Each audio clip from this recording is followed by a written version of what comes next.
तो आज की इस वीडियो में हम पढ़ेंगे प्रश्नावली 1.1 कक्षा 10 के मैथ के प्रश्नावली 1.1 के फर्स्ट क्वेश्चन को हल करेंगे, उसका सॉल्यूशन जानेंगे। उसके पहले अगर आप बिहार बोर्ड मैट्रिक के स्टूडेंट हैं तो हमारे यूट्यूब चैनल BBM क्लासेज को जरूर सब्सक्राइब करें, क्योंकि यहाँ पर आपको हर एक टॉपिक पर वीडियोज मिल जाएगी। तो चलिए क्वेश्चन को हल करते हैं।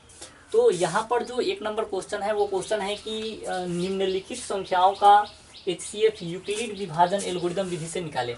तो यहाँ पर 3 क्वेश्चन है, जिसमें ये 1 नंबर क्वेश्चन है कि 135 और 225 का यूक्लिड विभाजन एल्गोरिदम विधि से HCF निकालना है। तो यहाँ पर ये तीनों का हम बारी बारी से निकालेंगे। तो यहाँ इसके पिछले वीडियोज में हमने 135 और 225 का HCF निकाल चुका है, और साथ में 867 और 255 का भी HCF निकाल चुका है। अगर आप उस वीडियो को देखना चाहते हैं तो मैंने डिस्क्रिप्शन में लिंक दे रखा है, वहां से आप जा करके देख सकते हैं। तो इस वीडियो में हम केवल ये 196 और ये 38,220 का ही HCF निकालते हैं, और उसके बाद फिर हम इसके अगले क्वेश्चन के बारे में बात करेंगे। तो चलिए इसको हम हल कर लेते हैं। तो जैसा कि मैंने पहले वीडियो में बताया था कि किसी भी संख्या का HCF निकालने के लिए सबसे पहले हम देखते हैं कि उसमें बड़ा कौन है और छोटा क्या कौन है, क्योंकि मेरा ये पहला स्टेप है, पहले भी हम बता चुके हैं। तो चलिए देखते हैं। तो अगर हम यहाँ पर 196 और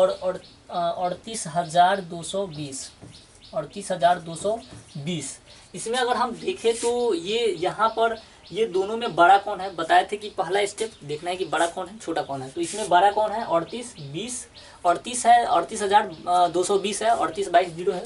तो ये बड़ा है। तो लिखेंगे क्या कि चूंकि पहला स्टेप हमारा था कि बड़ा जो होता है वो लिख देते हैं, दूसरा कुछ यहाँ पर करने की जरूरत नहीं है।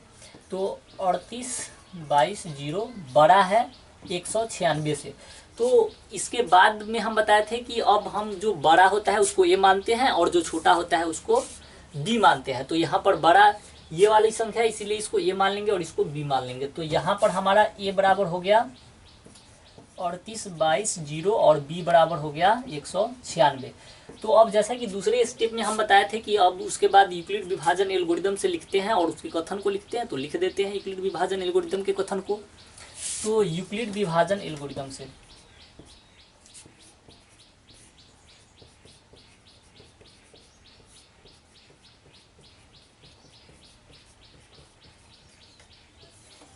अब यूक्लिड विभाजन एल्गोरिथम का कथन आप लोगों को तो पता ही होगा क्या होता है। A बराबर BQ प्लस R होता है। तो हम लिख देते हैं A बराबर BQ प्लस R, A बराबर BQ प्लस R, जहाँ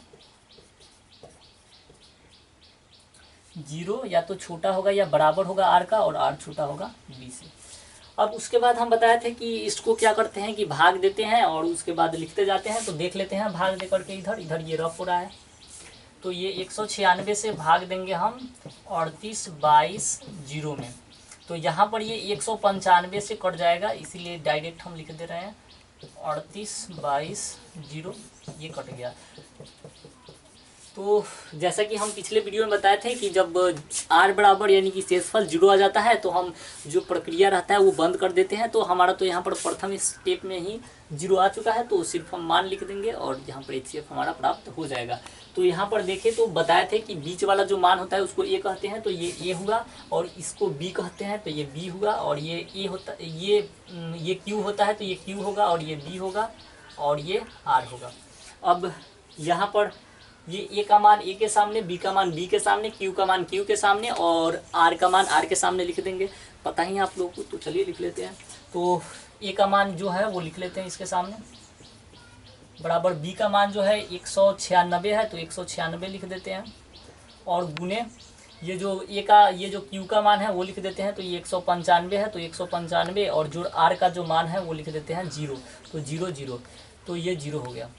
अब हम लिखेंगे कि चूंकि बताए थे कि जो B का मान होता है वो HCF हो जाता है। तो लिखेंगे कि जब ये तो लिखेंगे कि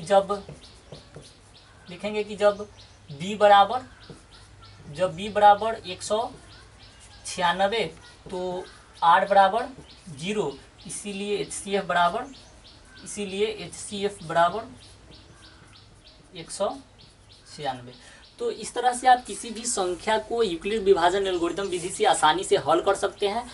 तो अगर आपने इसके पिछले वीडियोज को नहीं देखा है जिसमें हमने HCF निकालने का तरीका सिखाया है कि आप कैसे यूक्लिड विभाजन एल्गोरिदम विधि से किसी भी संख्या का HCF निकाल सकते हैं, तो उसका लिंक डिस्क्रिप्शन में है, जाकर के उस वीडियो को अभी देखें।